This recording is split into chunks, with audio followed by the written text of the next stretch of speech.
नमस्कार। आज मैं आपको भगवद गीता के बारे में कुछ ऐसी बातें बताऊंगा जिनको शायद आज तक आपने कभी नहीं सुना होगा। दुनिया में जितने भी मनुष्य हैं वे आनंद के पीछे भाग रहे हैं, एक रेस की तरह लगा रहे हैं कि हमें आनंद चाहिए, लेकिन इसके बावजूद भी हम सभी लोग जानते हैं कि दुनिया में कोई भी मनुष्य सुखी नहीं है, सभी लोग दुख का शिकार हैं। तो आखिर हम ऐसा क्या करें जिससे कि हम लोग सुखी हो जाएं, जिससे हमारे अंदर प्रसन्नता जन्मे और हम जीवन भर प्रसन्न रहें। तो इसके लिए हमें सबसे पहले ये समझना पड़ेगा कि हम लोग आखिर दुखी क्यों हैं। जब हम इसका कारण समझ लेंगे तो हम इसका उपाय भी ज़रूर समझ लेंगे। कारण सीधा सा यही है कि हम लोग जो प्रसन्नता है वो अपने शरीर के बाहर ढूंढते रहते हैं, जैसे कि स्त्री हो गई, धन हो गया, मकान हो गया, कपड़ा, अच्छे अच्छे खाने में ढूंढते रहते हैं। लेकिन वास्तविकता ऐसी नहीं है। वास्तविकता सिर्फ इतनी सी है कि जो आनंद है, जो सुख है, जो प्रसन्नता है, वो सिर्फ और सिर्फ हमारे अंदर है। अब प्रश्न आता है कि अगर हमारे अंदर प्रसन्नता है तो कैसे हम उस प्रसन्नता को जागृत करें और कैसे हम उस प्रसन्नता को पहचानें।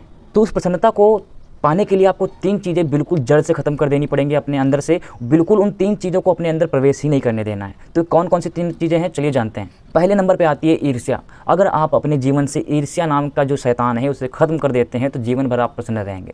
क्योंकि जब आपको किसी चीज़ से मतलब ही नहीं रहेगा कि आपका पड़ोसी सुखी है या दुखी है, आपका भाई सुखी है या दुखी है, उसके पास धन है कि नहीं है, झगड़ा होता है कि नहीं होता है, तो आपको जब किन्हीं चीज़ों से मतलब नहीं बचेगा तो आपके मन में प्रसन्नता जागृत होगी और सदैव प्रसन्न रहेंगे। तो दूसरे नंबर पर आता है लालच। अगर आपके मन में, आपके अंदर लालच नहीं है तो आप जीवन भर प्रसन्न रहेंगे, इसकी गारंटी मैं लेता हूँ। और अगर आपके मन में थोड़ा सा भी लालच है तो जीवन भर आप दुखी रहेंगे, इसकी भी गारंटी मैं ले रहा हूँ। क्योंकि जब आपके अंदर कोई लालच होता है तो कभी आपका पेट भरता नहीं है। जितना भी भगवान आपको दे देंगे उतना ही आप उससे और मांगना चाहेंगे, ना कि उतने में संतुष्ट रहेंगे। इसीलिए लालच को छोड़ करके संतुष्ट को अपनाइए, जिससे कि आप संतुष्ट रहें, और जितना ही आप संतुष्ट रहेंगे उतना ही आप सुखी रहेंगे। तीसरे नंबर पर आती है वासना। वासना एक सबसे बड़ा कारण है हमारे लोगों के दुखी रहने का। देखिए, वासना को लोग गलत वे में लेते हैं कि एक स्त्री की वासना, एक भोग की वासना। हाँ, भोग को वासना कहते हैं, लेकिन वासना सिर्फ स्त्री की नहीं हो सकती, क्योंकि भोग सिर्फ स्त्री का नहीं होता है। भोग कई सारी चीज़ों का होता है। आप अगर एक कपड़े अच्छे पहनने के शौकीन हैं तो ये भी एक कपड़ों का भोग है। अगर आप अच्छा खाना खाने के शौकीन हैं तो ये भी आपका एक भोग है। अगर आप अच्छे गाड़ियाँ चलाने का शौक़ रखते हैं तो ये गाड़ियों का भी आप भोग कर रहे हैं। यानी कि वासना आपको किसी भी चीज़ की हो सकती है, सिर्फ स्त्री की नहीं। हाँ, स्त्री एक प्रमुख चीज़ है, स्त्री एक मेन चीज़ है, वासना में आती है, इसीलिए स्त्री को ही लोग वासना समझते हैं, लेकिन ऐसा नहीं है। वासना किसी भी चीज़ की हो सकती है। यदि आप वासना मुक्त हो जाते हैं पूरे जीवन में, ना आपको गाड़ियों का शौक़ रहता है, ना आपको अच्छे खाने का शौक़ रहता है, ना आपको अच्छे कपड़ों का शौक़ रहता है, ना आपको स्त्री की लत रहती है, तो इन सभी चीज़ों से अगर आप दूर हो जाते हैं तो सुखी रहने से आपको कोई नहीं रोक सकता।